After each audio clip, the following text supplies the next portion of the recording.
future. There are no people. There are no people in the future. No people at all. There are no people in the future. Where did all my people go? There are no people in the future. Let me try my people call. Where are all my people?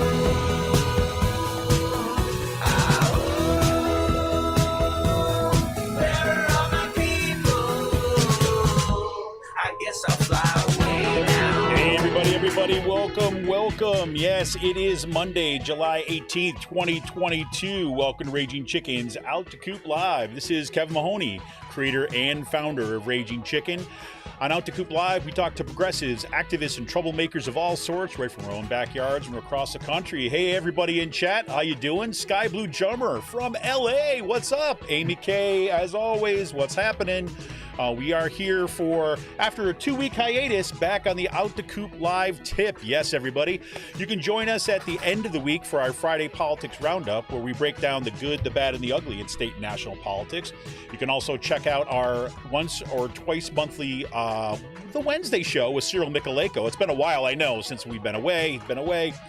Cyril, of course, is progressive editor, the editor-in-chief, yes, over at the Bucks County Beacon. Pretty awesome. And he joins me on Wednesdays once in a while to drill down into the Bucks County, Pennsylvania international politics. You can get all our shows by subscribing to our podcast on Podbean, iTunes, Spotify, or wherever you get your podcasts.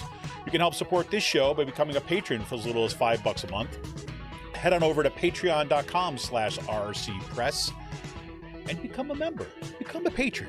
You know, little $5 a month. Pretty cool.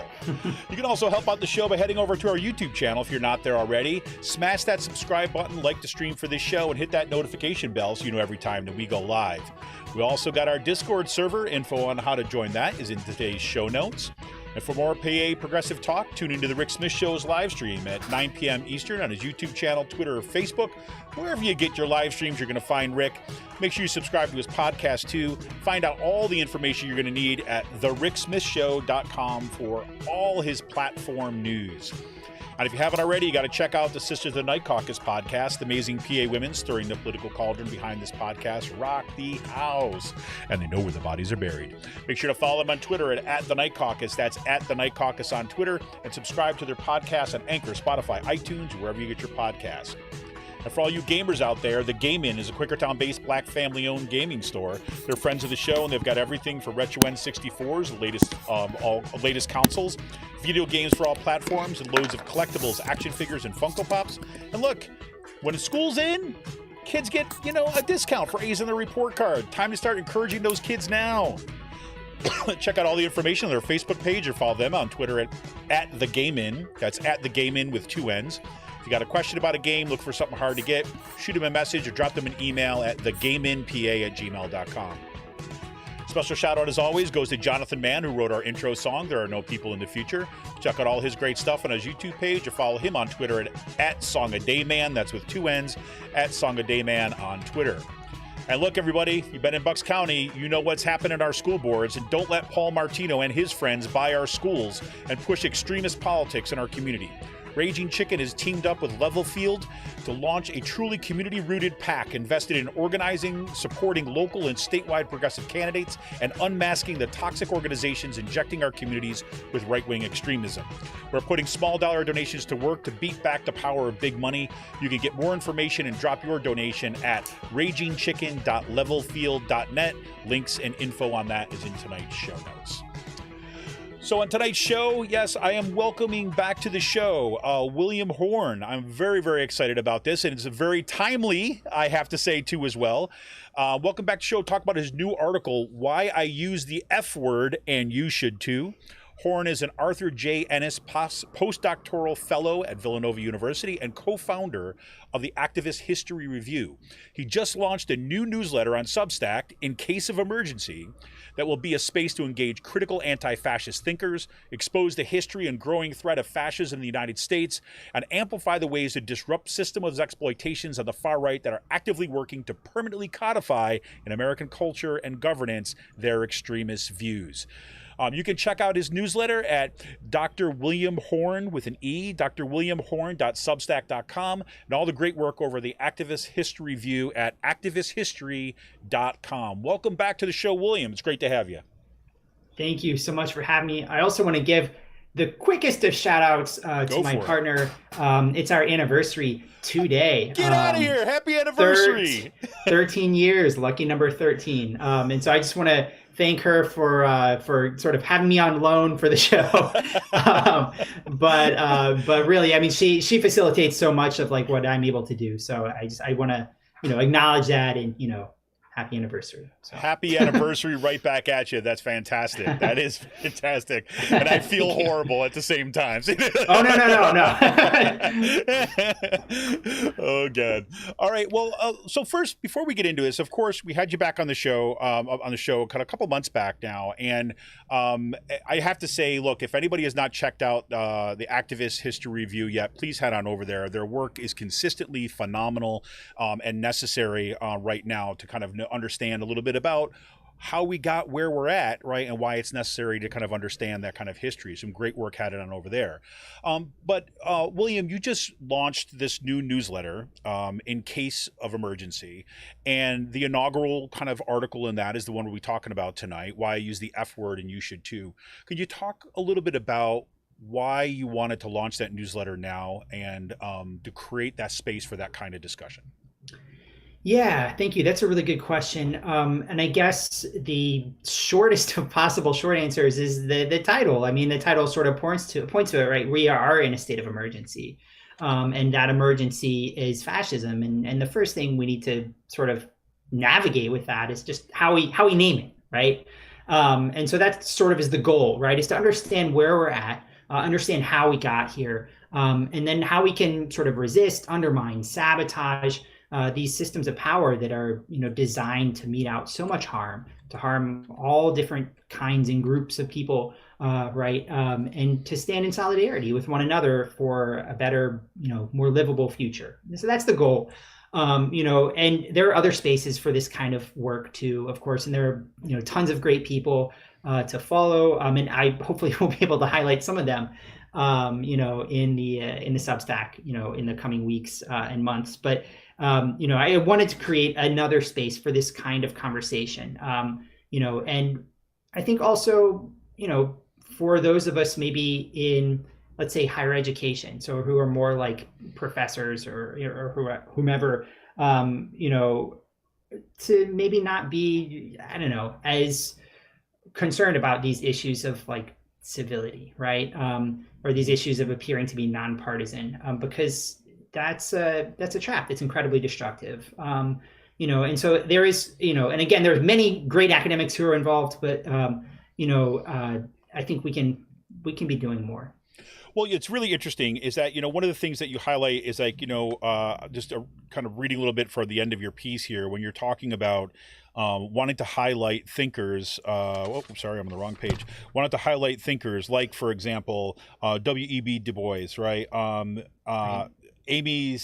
don't know, how do you say it? Aimé Césaire. Aimé Césaire, yeah. Jean-Paul Sartre, right? Simone Weil, right. Angela Davis, James Boggs, Stokely Carmichael, right? And one of the things that strikes me, and it's interesting you bring up that notion about civility, right? Especially within academic cultures, right? And in kind of professional middle class cultures too as well, even ones that are somewhat critical, is that if you look at those set of thinkers and you look at the kind of, the tendency of academics today, or the tendency of some kind of in professional classes to worry about civility, those thinkers were, I would say, not so worried so much about civility and more worried about how to stop things like, the continued progression and assault of colonialism and white supremacy, right? Or the kind of like the wholesale, racial apartheid system emerged in the U.S. and South Africa, right? And how to actually resist kind of, hundreds of years of colonialism and establish an independent state. And it seems to me that at some point, the civility has got to be put to the side there. And that doesn't mean we're going to be, again, I hate the way of thinking about this. That doesn't mean we're going to be, say, uncivil and just be like assholes to each other, right? But it means that we need to kind of say, like, decorum needs to take a back seat to addressing the real ugliness that we're seeing right before us, if that makes sense. Yeah, absolutely. And, that's in some ways, that's why Césaire is, I love his work because, he argues that, what we consider civilized is in fact like intrinsically barbaric, and so these systems of power, that he's critiquing in this case, like French colonial rule in the French Empire, tortures, it, cuts off limbs, it murders people, in mass. And for Césaire, he's like, look, let's dispense with all these formalities, right? Like we are occupied by a barbaric power. Right. And so I think maybe there's a little perspective there, right? I'm thinking, as you mentioned, like this civility trap. And I think it's a trap, that doesn't mean that we're going to be throwing things, right? Necessarily, but like it does mean that food against the wall, for example. Perhaps, right. Yeah.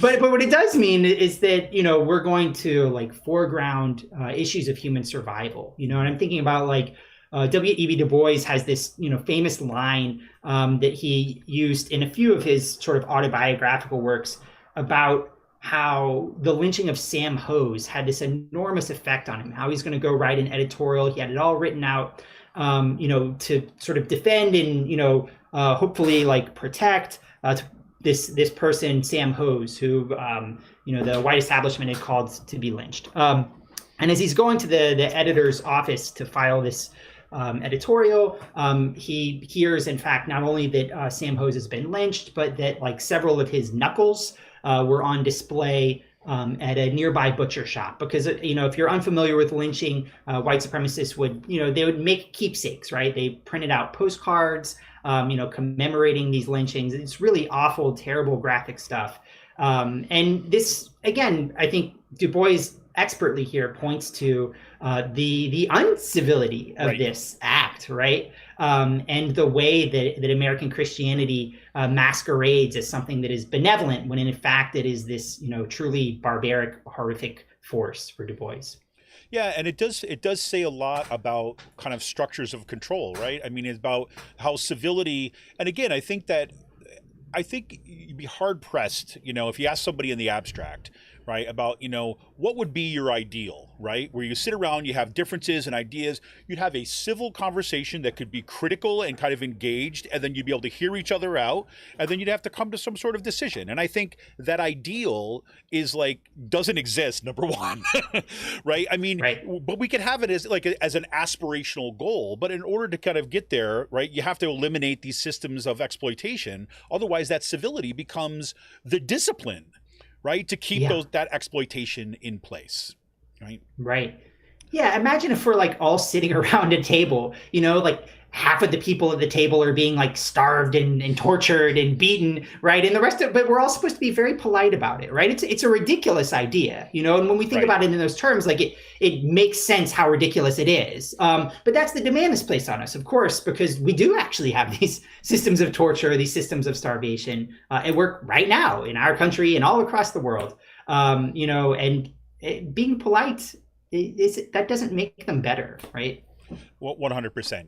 So let's start with a kind of a question about like using the F word. Okay, using the word fascism, and we talked a little bit about this before we went live today. But this is one of these things that people, in professional circles, we kind of say journalists, right? Whether you're talking about even say academics, as you said before, are reluctant to use even the word fascism to call, say, for example, brown shirts just in the guise of Proud Boys, for example, going around and advocating violence as a way of kind of like kind of demanding or to disciplining others into kind of submission, right? To have kind of this authoritarian. We're very reluctant to call it fascism, right? But you make the case that we're going to have to actually have that conversation. We're actually going to have to start using that word and talk about like fascism for what it is, because that's kind of where we're at. Can you talk us through that a little bit about why you want to make this case that we should start calling fascism fascism? Yeah, that's a really good question.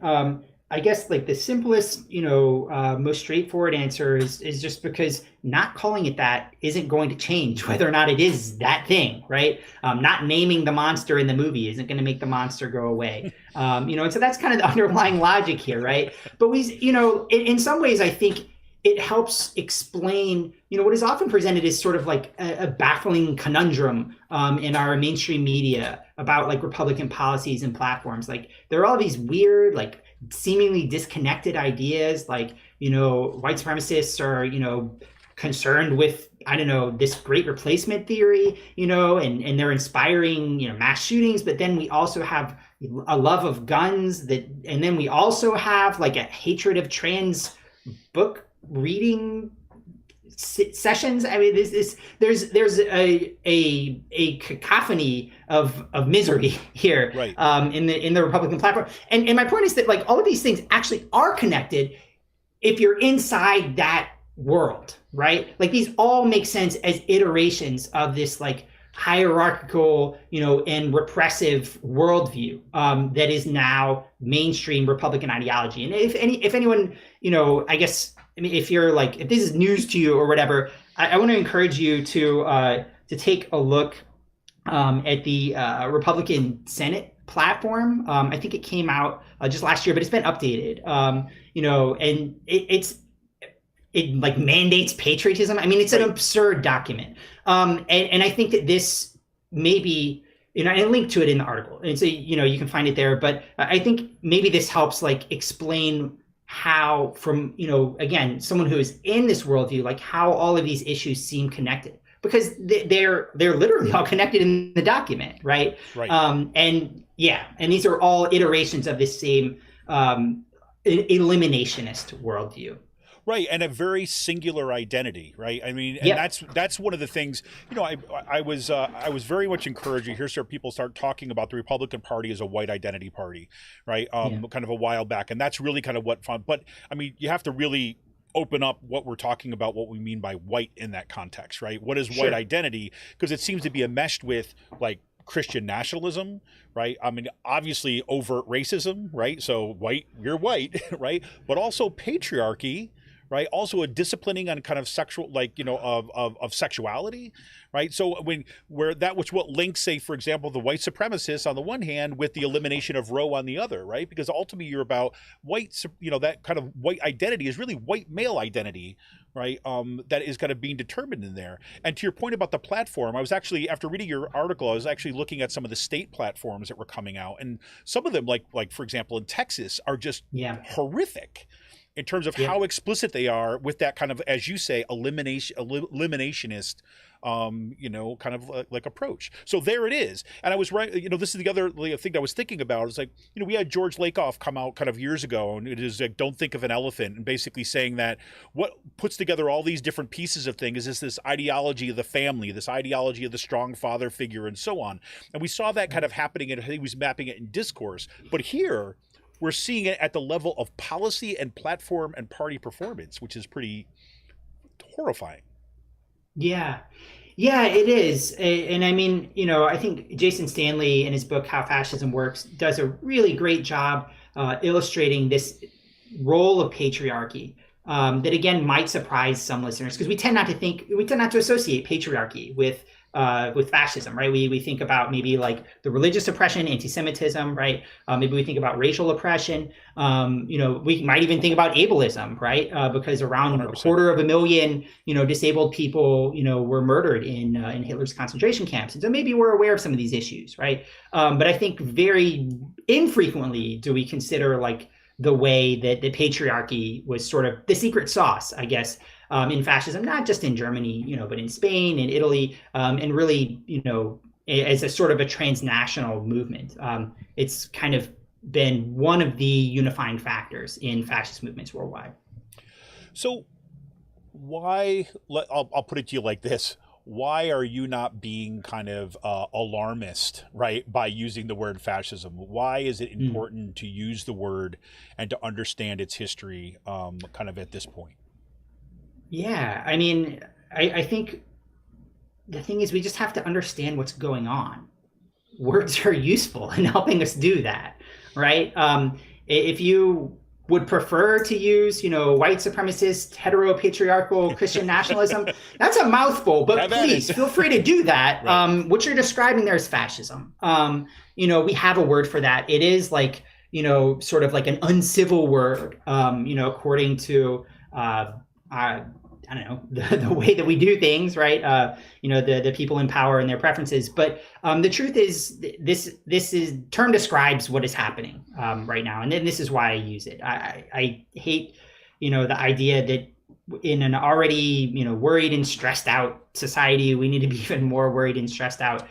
I think we just need to understand what's happening to us, and this is a step towards doing that. Well, and I think to that point there about being stressed out, I mean, one of the causes of stress is also not understanding kind of the world as it is, right? And it seems like things are coming at you from all these different directions. Because I know, and I think this is particular coming, on the left, where, look, let's face it, the left does not have is not as organized, right, as we see on the right, right? Yeah. The right is kind of like pointed, just like you said, it's got a platform, it stands for this particular ideological set of things, it has a coherency to it, and its agenda is, we're watching it unfold, right? We're watching it unfold for the Supreme Court right now. We're seeing it with the Proud Boys, we're seeing it with Trump and beyond.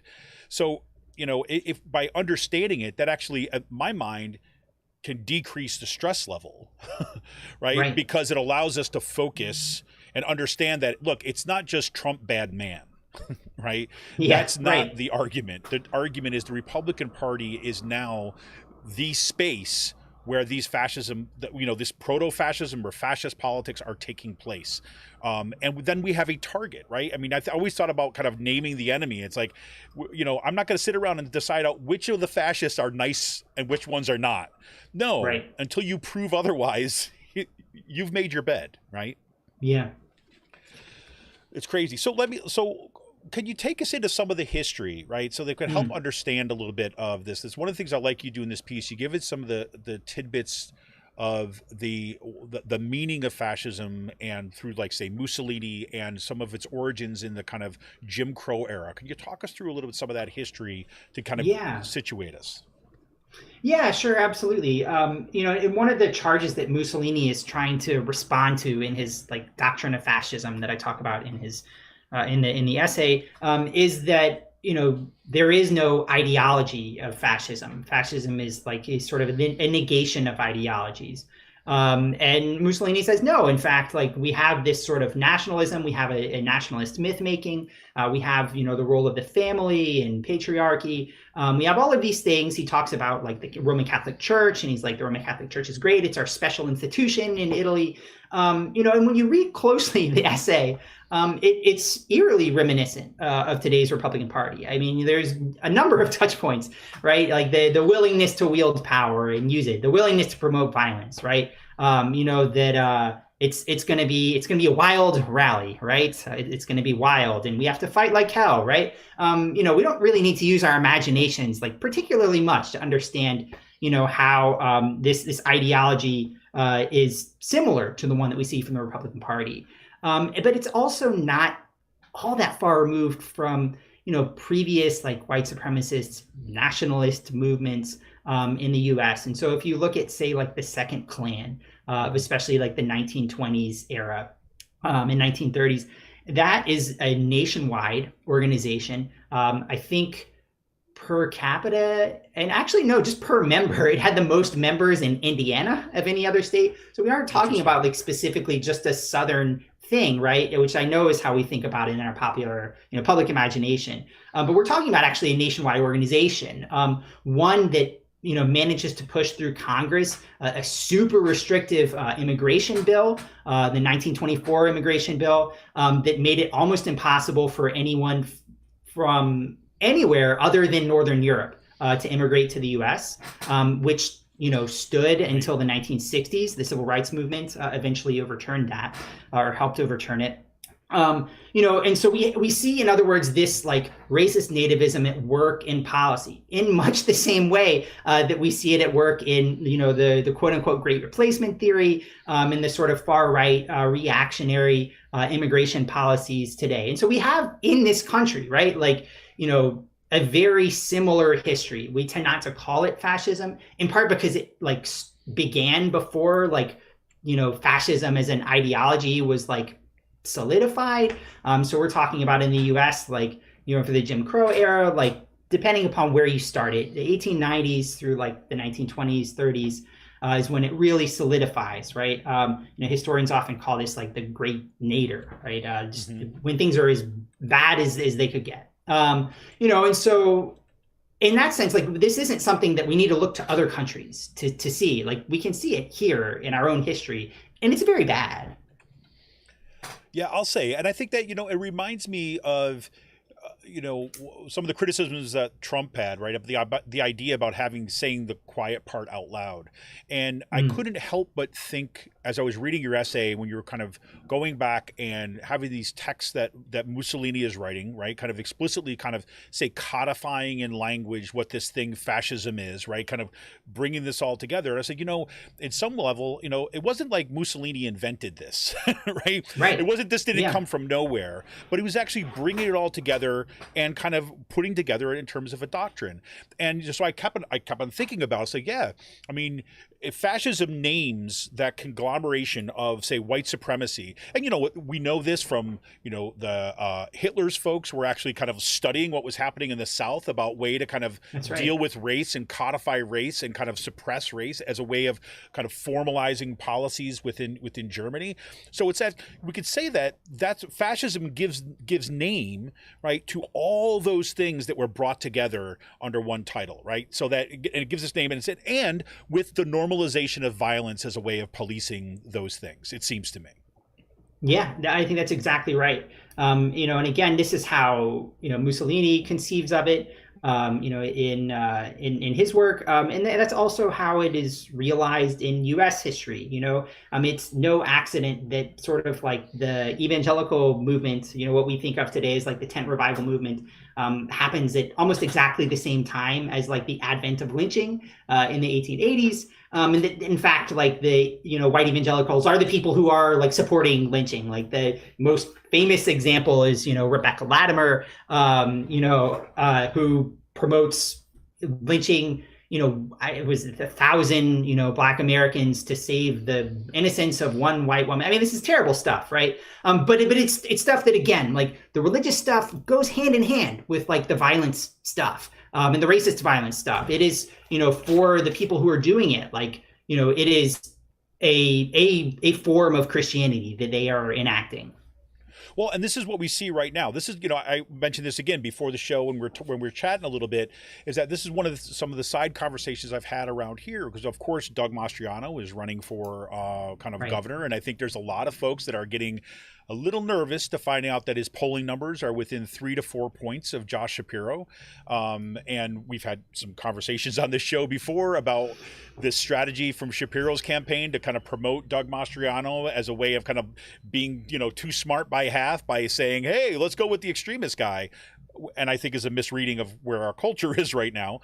But that's, I don't want to get us too far afield here. Sure. But I was thinking about this, and there's these signs that emerge around the that have been, these yard signs that are up around the Mastriano campaign, and even before Mastriano announced, and it made me think about how, say, this kind of fascist movement, if you will, is cloaked. And there's these signs that come up. They say, "Love lives here," right? Family, community, country, freedom. Right? Yeah.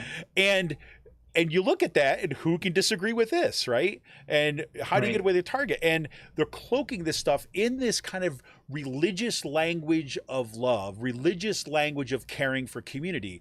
But all you need to know, it seems to me, is that what they mean is that it's your love of the family and friends and community that are in the in-group, right?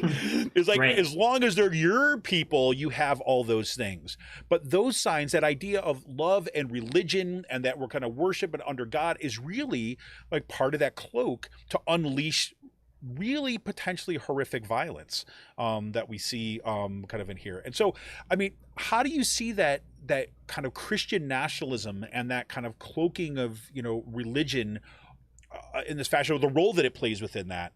How do you see that kind of playing itself out even now?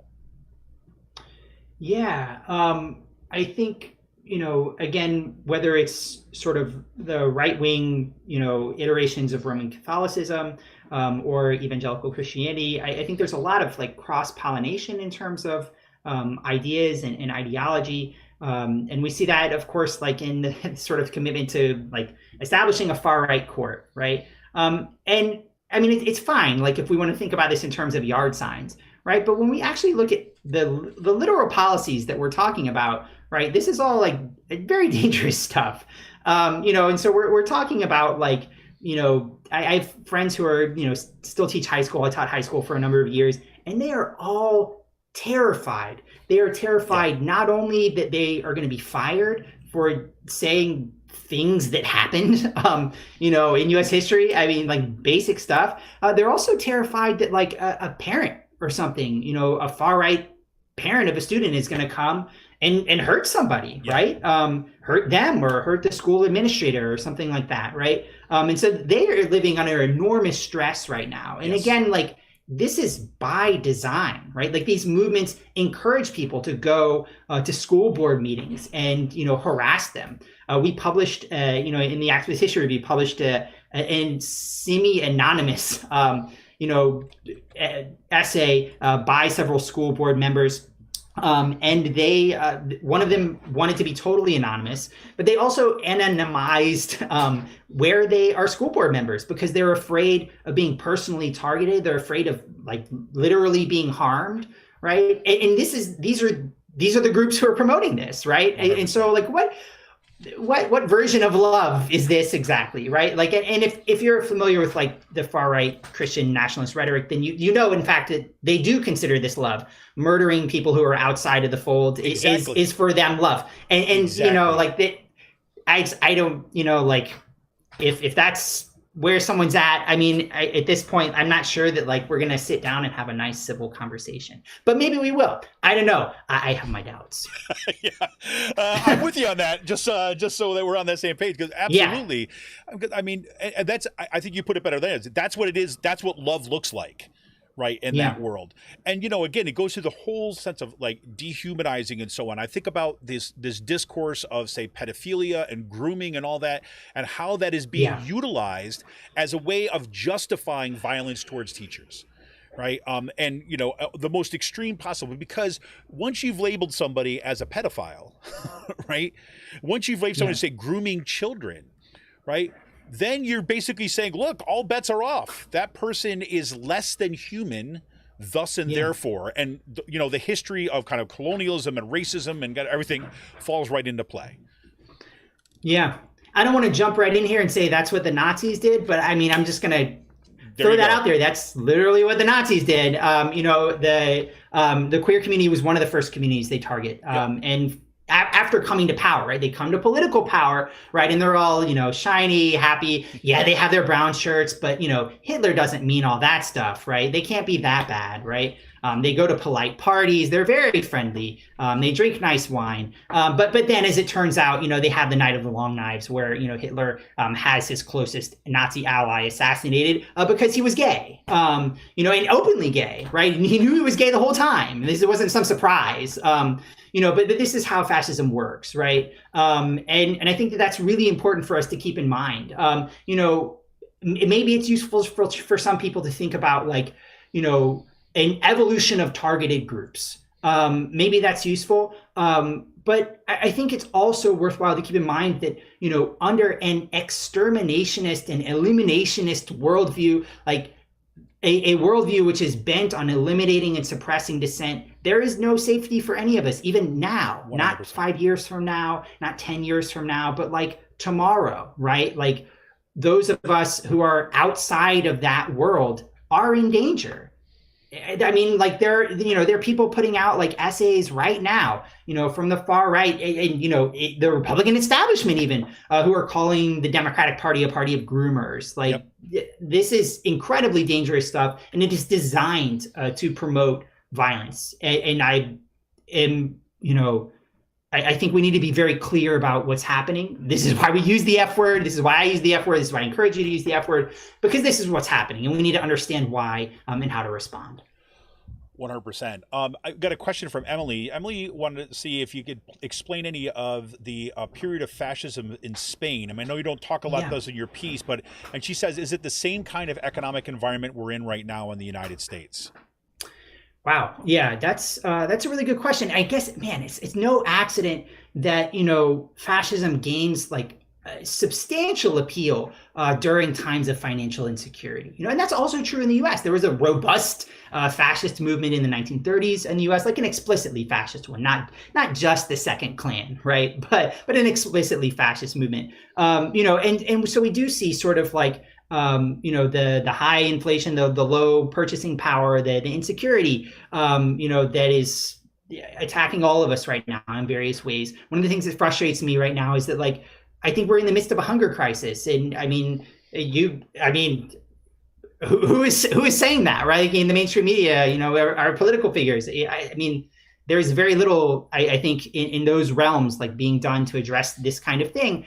That level of chronic insecurity, that we're also dealing with an ongoing pandemic. Again, surprise, it's still here. What this means is that, like, there is already, sort of a greater risk for, in-group, out-group violence, for racialized violence. And this is something that I've been worrying about as these factors have come together for a while. So, like, the economic insecurity combined with, the political instability, combined with the failure of the state to respond to any of those things, and the pandemic. It's a sort of a perfect storm for this kind of stuff, unfortunately. I also want to I got sidetracked, but I did want to say, in Spain, we do also see, sort of in addition to those kinds of things that we can recognize from our conversation just now, again, like, sort of a far right version of Catholicism,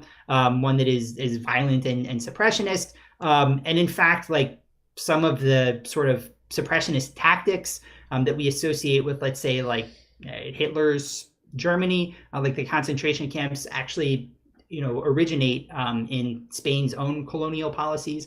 The Reconcentradas, began in 1896 in Cuba, when Spain was trying to suppress the Cuban Revolution there. And so, again, there's a lot of overlap between these movements. They're watching each other like, oh, you're doing a great fascism, I'm going to do that too now. It's terrible. And it is, unfortunately, I do see us as being at a higher risk, unfortunately. Yeah. Well, that point about looking around and saying, "Hey, you're doing a good job. Hey, I'm gonna steal from that," is precise. We've actually been seeing exactly that dynamic playing out on the world stage now. And when we're talking about Russia, whether we're talking about Hungary, where we're talking about what's happening in Brazil, right? The very similar things, and you can see them actively borrowing for each other. It's not like a surprise that Tucker Carlson was over visiting Hungary, right, to check out what's happening in their fascist conference, right? Yeah. Right? Right. Yeah. And the bizarre thing, right, is, like, fascists tout a love of country, but, like, they often look to other fascist leaders and they're like, let's be like this country, right? Like, they don't love our country, they hate our country, right? So they're cozying up to Viktor Orban, like, why, right? But it's the fascism. The fascism is the draw, which is, Well, I'm curious to get your perspective on this. We didn't talk about this ahead of time, but, you got me thinking about, say, the crisis and everything. And one of the things that has been of concern of me when it comes in terms of a trajectory of fascism has to do with what's happening with the climate. Right. And we saw, for example, in the Christchurch shooting in New Zealand, what was part of the diatribe, or whatever the hell you want to call that little tome that he left behind about there, is like kind of talking about himself in some ways, and as part of movement as kind of like an environmental fascist, basically, right? Is basically seeing what is happening. And your point there about in the face of staring crisis. Look, we're watching basically Europe on fire right now. We're watching, unprecedented heat waves. I think England hit a record temperature today of over 100 degrees. Yeah. And this is going to get worse. And in the absence of state action, the crisis increases, which then it seems to me is that, well, then what happens? Well, it opens up the doors for this kind of fascist movement to basically saying, we need to do this and protect what is ours, signal, white, male, white supremacists, this kind of, that definition of the nation, and then unleash violence to kind of protect the country. Have you seen that kind of, or are you of similar concern, kind of I am, when it comes to the climate crisis, when it comes to that these fascist movements? Yeah, absolutely. And I'm so glad you brought that up, because I think that is, again, another factor that puts us at extreme elevated risk for sorts of authoritarian movements like what we are seeing play out worldwide. I mean, it's not an accident, in fact, that that we're dealing with a global problem, right? From places like India to Brazil, to Hungary, the U.S., the U.K., France, Germany have, vibrant far right and fascist movements. And I think that is in part because what we were seeing, in fact, is a global unraveling of sort of the basic senses of security that people need in order to just function normally, right? And so there's just we have a pre-existing condition. The pre-existing condition is, the climate crisis, and that makes us, incredibly susceptible to this fascism disease. I mean, obviously, there's ways of fixing that, right? And it is unfortunate that the very fascists who are talking about eco-fascism as being a viable option are also rejecting capping carbon emissions or moving towards renewable energy. I mean, these are things that we should do, right? And so in some ways, they're accelerating the very crisis that they are 100%.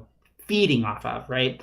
It's like they don't want to fix the problem; they want a shorter road to fascism. Right? Yeah, I mean, that's really right. No, yeah, that's exactly right. I mean, the other thing I want to point out, and again, this isn't new. I think lots of people say this, but I think it's worth mentioning too. When we talk about fascism, in some ways, what we're talking about is colonialism, but in a country that isn't supposed to have colonialism. So a Western European country or a developed country, quote unquote developed country.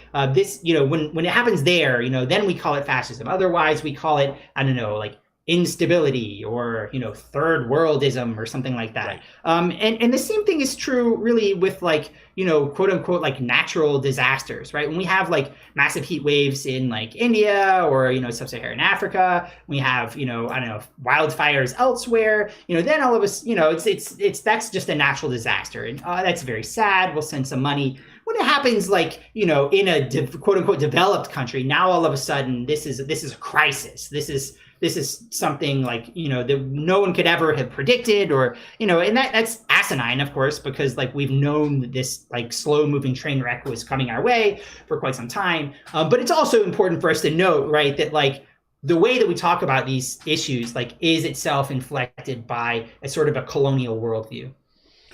100%. I think it's well said. I mean, I was just thinking about this as, I was reading about, the heat wave in Spain and whatever.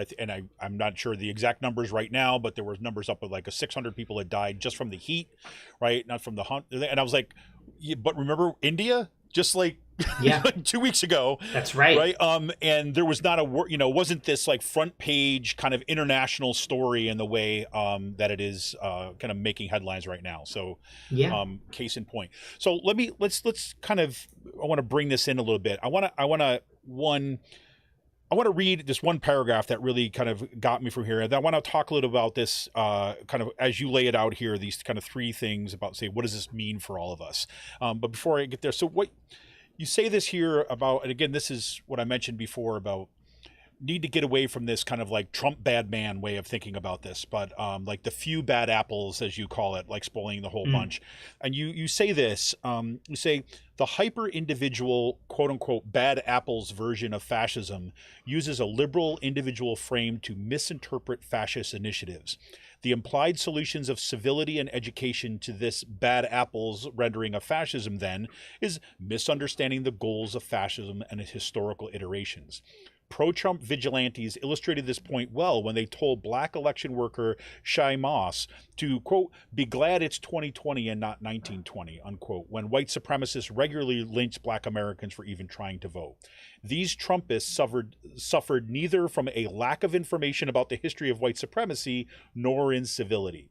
Instead, the problem lies in the uncivil way they leverage nostalgia for a more overtly racist past to undermine black political participation and, at the behest of Republican leaders, to hijack and transform the state into one that excludes and attacks everyone else. And I thought, there it is in the nutshell, right?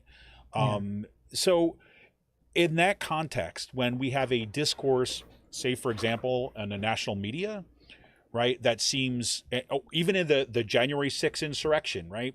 The constant move to kind of say, okay, we're going to tie this all to Trump. And I'm not saying we shouldn't, right? I mean, Yeah. but the idea that we're going to kind of limit it to these few bad players and excuse the entire structure of the entire party, the Republican Party. And you have Nancy Pelosi coming out there all the time and saying, we need a strong Republican Party. And I keep on saying, like, we already got one. Except they're a fascist party now, right? They're a strong fascist party. And I don't know why you want to, so that kind of stuff. So you give us these kind of three things about, so what does this mean for us in terms of a direction towards what we need to be doing right now? Can you walk us through that a little bit? And any other things you want to comment on what I just said too as well? Yeah, sure. I think that's, definitely, it's a key passage, right? And I think that helps explain maybe why we're loath to use the word, because like we think about it as like a product of instant, sort of individual responsibility to be very polite, to not upset people. Just as we think about it as like an issue of, individual personal preference as to whether or not he will be a fascist. And of course, this is not like the fascist goals as they are expressed in the party platforms, either at the state level or the Senate version that we, just talked about a few moments ago, or even the 2020 presidential platform, which I swear to God just basically says like we support Donald Trump, and that's it. Like that's literally all there was. You can look it up. Yeah, right, exactly. And so like. If you want to explain this as something other than a fascist movement, please be my guest. But this is what it is. This is what this word describes. This is what it means. It isn't like individual people with hate in their heart, although there are lots of those. This is in fact, a movement to co-opt state institutions and turn them against people within the state that people from that minority population, the white supremacist, GOP target and, refuse to allow into the body politic. And so it's like, it's an eliminationist movement. The goal is to get rid of the people they don't like. And it's an extremely dangerous thing. And so as we're like looking towards like how we respond to that, the first thing is just like, we need to be upfront about like what's happening right now, right? We need to understand, how for Republicans, these really weird, seemingly disconnected issues are all actually like expressions of the same thing, right? Like they're connected to them because they're doing all the stuff, right? And so we need to like figure that out, right, for ourselves, right. And then act accordingly. And we also need to like, get our shit together. I think I said exactly that last time I was on the show, but it's just, it just, we have to get our shit together. And I need to emphasize this because this is so important. I think I cut it from the piece because it was just getting too long, but to have like a January 6th, commission and not have these hearings and then not act upon that information, that like that does more to delegitimize our institutions and pave the way for fascism than even the fascists themselves. Like, they could not dream up a better scenario than what so far has unfolded. What that means is that like everybody knows that they tried to overthrow the government and everybody knows nothing is going to happen to them. Like try to imagine a more dangerous scenario. Like historically, this has happened in places in the US. Like it happened in Louisiana in the 1870s. And eventually the white supremacists in Louisiana overthrew the state government.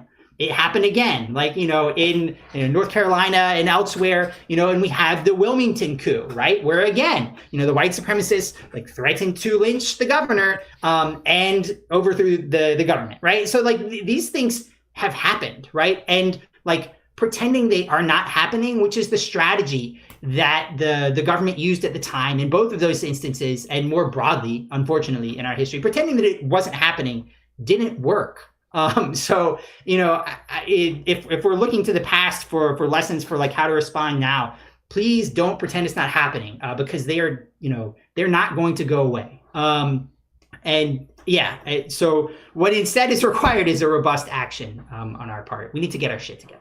Yeah, and you say pretty clear, but you need to destroy the fascist movement, right? I mean, it's like, just like you say, the January 6th, I get the whole idea. You have the January 6th Commission and you want to tell a complete story about what happened in January 6th, right? Okay, great. But then there's like a concluding chapter, right? Which says like, so thus and therefore we are going to do X, Y, and Z, right? These consequences follow from that good story. And those are things like, those people need to be like held accountable and put on trial, right? These are criminals who have committed criminal acts, right? You don't get to kind of like recover and kind of like, I don't know, launder your reputation by basically enabling the kind of the fascists to move forward, and then at the last minute say, okay, under duress of going to jail, you're going to finally tell the truth about what actually happened. That's not enough. You're part of that, and that needs to end.